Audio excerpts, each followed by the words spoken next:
আসসালামাইকুম, welcome back to my channel. আজকের recipe হচ্ছে কাঁকড়া। এই যে এখানে আমি বড় বড় 3টা সাইজের কাঁকড়া নিয়েছি এবং এগুলা কিভাবে পরিষ্কার করতে হয় ডিটেল দেখিয়ে তারপর আমি রেসিপিটা করব। এই যে কাঁকড়াটা, এখন যেটা করতে হবে, এই যে এরকম একটা টুথব্রাশ নিতে হবে। আর বেসিক্যালি আমি এই ব্রাশটা দিয়ে আসলে কাঁকড়া পরিষ্কার করি সব সময়। তো এই যে কিনারগুলা যে আছে, এই সাইডগুলা, এই উপরগুলা খুব ভালো করে এভাবে ব্রাশ দিয়ে দিয়ে দিয়ে দিয়ে তারপর পরিষ্কার করে নিতে হবে। কারণ এই কাঁকড়ার যে কিনারগুলা, এগুলোর মধ্যে ময়লা থাকে। তো আমি সবসময় যেহেতু ফ্রোজেন কাঁকড়া কিনি এবং এই কাঁকড়াগুলো অলমোস্ট ক্লিন করা থাকে, তারপরও আমি আপনাদের দেখার সুবিধার্থে দেখিয়ে দিচ্ছি। হ্যাঁ, এই যে এরকম ব্রাশ দিয়েও করতে পারেন, আবার চাইলে এইরকম এই যে যে ধার, যে মাজনি থাকে না আমাদের, এগুলা দিয়েও এরকম ঘষে ঘষে ঘষে ঘষে তারপর পরিষ্কার করে দিতে পারেন। ঠিক আছে। এই যে কাঁকড়াটা, এখন এটাকে আমরা মেইন প্রসেস করব, যেটা পরিষ্কার করার। এই যে দেখুন, এই যে এই জিনিসটা আছে, এটা এভাবে ধরে এভাবে ভেঙে দিলেই কিন্তু উঠে আসে। এটাকে আমার ফেলে দিতে হবে। আর এই যে দেখুন, এই হার্ডের মতো যে এই জিনিসটা আছে, এই যে চোখা যে অংশটা, এই দিক দিয়ে আমাকে এভাবে উঠিয়ে নিতে হবে। যদি এইরকম করে উঠতে না চায় তাহলে কি করতে হবে, এই যে এরকমটা ছুরি দিয়ে জাস্ট একটু হালকা প্রেস করলেই কিন্তু উঠে যাবে। তো ওই এখন যেটা করতে হবে, এই যে অংশটা, এটাকে আমার উঠিয়ে ফেলতে হবে, কারণ এটার ভিতরে একটু ময়লার মতো থাকে। তো সেটাকে আমার পরিষ্কার করতে হবে। এটা এভাবে ধরে উপরে দাও। এই যে এইটা এইভাবে ধরলেই কিন্তু এই দেখুন ভেঙে আসে। এই যে দেখুন, এগুলো হচ্ছে কাঁকড়ার ডিম, এগুলো কিন্তু ফেলে দিবেন না, এগুলো নেওয়া যাবে। আর এই যে দেখুন, যে এই মাছের যে ইয়ার মতো, যে আমাদের মাছের কিনারে যে কানগুলো, কানসা যেগুলো আছে সেগুলো থাকে, এই রকম এগুলোকে উঠিয়ে বাদ দিয়ে দিতে হবে। এই যে এই যে বাদ দিয়ে দিতে হবে, এগুলো ফেলে দেব। ফেলে দিব। আর এই যে বাকি যে জিনিসগুলো আছে, আর কিছুই ফেলতে হবে না, এগুলো একটু টান দিয়ে দিয়ে একটু বাদ দিয়ে দিই। হ্যাঁ, এই যে এখন যে পুরো অংশটা আছে, এইটাকে এখন আমি আমার পছন্দ মতো সাইজ করে কেটে এবং ভালো করে ধুয়ে তারপর ফিরে আসছি রান্নায়। আমি খুব ভালো করে ধুয়ে নিয়েছি। এটা আমি আস্ত রেখেছি, কারণ এটা দিয়ে আমি ইটিং করব। আর এই যে দেখুন, আমি ছোট ছোট পিস করে কেটে নিয়েছি। এই যে এখন আমি হলুদ এবং মরিচ গুঁড়া দিয়ে এগুলাকে খুব ভালো করে কাঁকড়াগুলাকে মাখিয়ে নিব। যেহেতু আমি এগুলাকে ভাজবো, তো আমরা যেভাবে মাছ ভাজি আসলে ঠিক সেইভাবে ভেজে নিব। আসলে কাঁকড়ার প্রসেসটা হচ্ছে আমরা যেভাবে চিংড়ি মাছ রান্না করি সেই রকম। এইদিকে আমি চুলায় তেল বসিয়ে দিয়েছি। তেলটাকে খুবই ভালো করে গরম করে নিতে হবে, এতে করে কাঁকড়াটা সুন্দর করে ভাজা হবে। এই যে আমি ভালো করে মাখিয়ে নিয়েছি। এখন যে আস্ত কাঁকড়া, সেটা আগে ভেজে নিচ্ছি।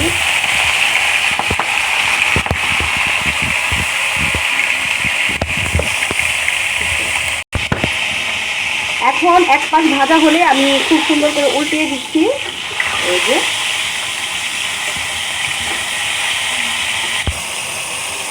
খুব সুন্দর করে ভেজে নিয়েছি। এখন আমি এই কাঁকড়াটাকে উঠিয়ে নিব।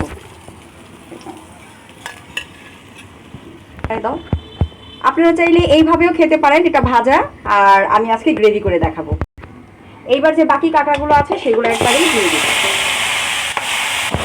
এবং ভেজে তুলে নিব। খুব সুন্দর করে একদম মশমশা করে ভেজে নিয়েছি। এখন আমি সবগুলো তুলে নিচ্ছি। এখন যে অবশিষ্ট তেল আছে, এর মধ্যে আমি পেঁয়াজ বাটা দিয়ে দিচ্ছি। এখানে বড় সাইজের 4টা পেঁয়াজ আছে, আমি বেটে তারপর দিয়ে দিচ্ছি। আপনারা গ্রেট করে, ব্লেন্ডার করে যেভাবে কিছু দিতে পারেন। একটু ভালো করে নেড়ে তারপর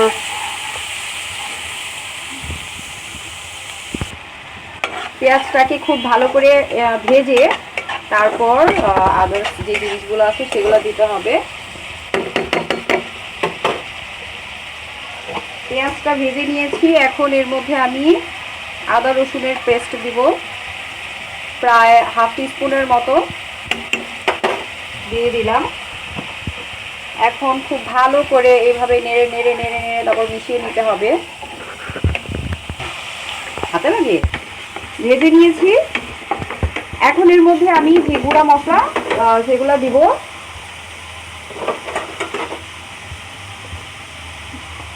দিয়ে দিচ্ছি 1 টিস্পুন হলুদ গুঁড়া। একটু পানি দিয়ে দিই যাতে করে মশলাটা পুড়ে না যায়। এর মধ্যে দিয়ে দিচ্ছি হচ্ছে 2 টিস্পুন মরিচ গুঁড়া। মরিচের গুঁড়ার পরিমাণটা একটু বেশি লাগবে, কারণ এই রান্নাটা যত ঝাল ঝাল হবে তত বেশি মজা হবে। আর দিয়ে দিচ্ছি এর মধ্যে 1/2 টিস্পুন ধনে গুঁড়া। ধনে গুঁড়াটা বেশি একটা না দিলেই ভালো, তাহলে রান্নার রঙটা কিন্তু লাল আসবে না। এর মধ্যে দিয়ে দিচ্ছি আমি স্বাদ মতো লবণ। লবণটা আপনাদের প্রেফারেন্স অনুযায়ী দিবেন, কমিয়ে কিংবা বাড়িয়ে যে যেরকম ঝাল খেতে চান দিবেন। এখন এই মশলাটাকে একটু পানি দিয়ে খুব ভালো করে কষিয়ে নিতে হবে যতক্ষণ না পর্যন্ত তেলটা উপরে ভেসে আসছে। খুব সুন্দর করে মশলাকে কষিয়ে নিয়েছি, দেখুন তেলটা কিন্তু সেপারেট হয়ে গিয়েছে। এখন যে কাঁকড়াগুলো আমি ভেজে রেখেছিলাম সবগুলো দিয়ে দিব। হ্যাঁ, আর এর মধ্যে দিয়ে দিব কিছু কাঁচামরিচ, একটু মিক্সড করে নিব খুবই হালকা করে, যাতে ওই যে আস্ত যে কাঁকড়াটা আছে সেটা ভেঙে না যায়। আপনারা চাইলে পুরাটা আস্তে আস্তে করেও রান্না করতে পারেন, আবার এইভাবে টুকরা করেও রান্না করতে পারেন। আচ্ছা, মিক্স করা তো হয়ে গেল। এখন এর মধ্যে আমি কিছু পানি দিয়ে দিচ্ছি। এই যে তেলটা ছিল সেটা দিয়ে তারপর পানি দিয়ে দিলাম। এখন একটু ভালো করে মিশিয়ে নিয়ে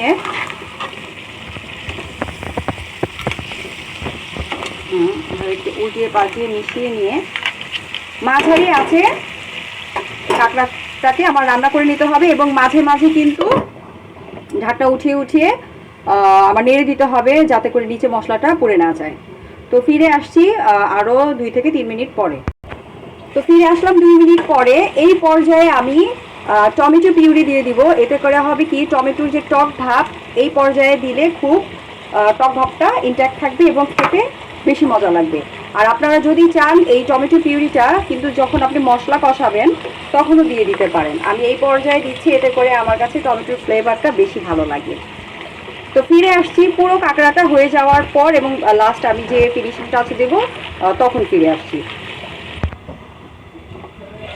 এই যে আমার রান্না প্রায় অলমোস্ট ডান।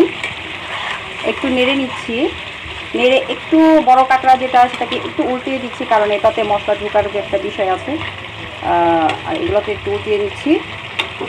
এখন এর মধ্যে আমি ফিনিশিং টাচ যেটা দিব সেটা হচ্ছে 1/2 টিস্পুন দিব ভাজনা বাটা। আপনারা চাইলে জিরা গুঁড়া দিতে পারেন, জিরা টেলে তারপর গুঁড়া করে দিতে পারেন। আমরা যেহেতু চিংড়ি মাছ কিংবা কাঁকড়া এই ধরনের রান্নায় আসলে এই ভাজনা বাটাটাই বেশি খাই, তো সেটা দিলাম। আর দিয়ে দিচ্ছি 1 টিস্পুন গরম মশলা। এই কাঁকড়া রান্নার সময় একটু গরম মশলা দেওয়ার চেষ্টা করবেন, যদিও বা আমরা চিংড়ি রান্নাতে কখনোই গরম মশলা ইউজ করি না, কিন্তু কাঁকড়া রান্নাতে দিলে কিন্তু অনেক বেশি টেস্ট হয়। আর লাস্টে আরেকটা জিনিস দিব, সেটা হচ্ছে 1 টিস্পুন চিনি। চিনি হচ্ছে যে কোনো রান্নার স্বাদের ব্যালেন্স করে, ঝাল লবণ সব কিছুর। তো একটু দুলিয়ে দিচ্ছি, কারণ বেশি নাড়াচাড়া করলে আবার ভেঙে যেতে পারে।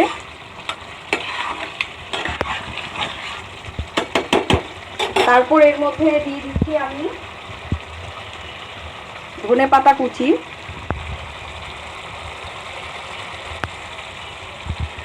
আপনারা হয়তো দেখে বলবেন যে এটা আবার দিয়েছি কেন, এটা তো আসলে আমি যে মুখবাইন করি, তো সেটা লুকের জন্য এটা দিয়ে দিয়েছি যাতে করে কাঁকড়াটা দেখতে সুন্দর লাগে। তো আমার রান্না শেষ, এখন আমি সরাসরি সার্ভিংয়ে চলে যাব। এই যে রান্না আমার একদম কমপ্লিট, আমি এখন সার্ভিং ডিশে ঢেলে নিচ্ছি।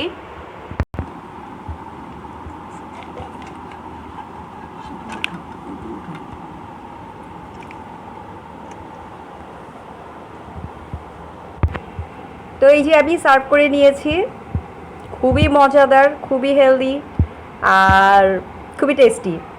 আপনারা অনেকেই হয়তো ভাববেন যে আমরা আসলে কাঁকড়া খাচ্ছি, তো এখন বাংলাদেশে সবাই ম্যাক্সিমাম মানুষই কাঁকড়া খায়, এটা যেহেতু হালাল। সো কাঁকড়া রান্নাটা কেমন হলো অবশ্যই আমাকে কমেন্ট করে জানাবেন, এবং এটা খেতে কেমন আমার নেক্সট ভিডিওতে সেটা আসবে। তো ভালো থাকবেন সবাই, সুস্থ থাকবেন, আল্লাহ হাফেজ।